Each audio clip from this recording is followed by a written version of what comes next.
Batang 90s ako. Panahon ng simpleng buhay pero punong-puno ng saya.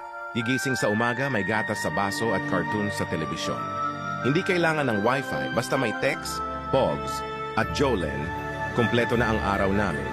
Laro sa labas ang mundo namin. Tumbang preso, patintero, taguan, habulan.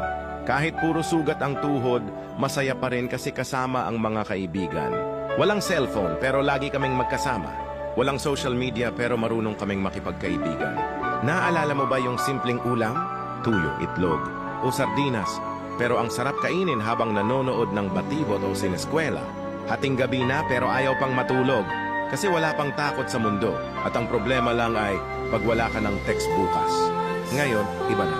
Mas maraming koneksyon pero mas kaunting damdamin. Mas marami kang kaibigan online pero kakaunti ang tunay. Kaya minsan mapapaisip ka, ang sarap talagang maging bata noon. Sa panahon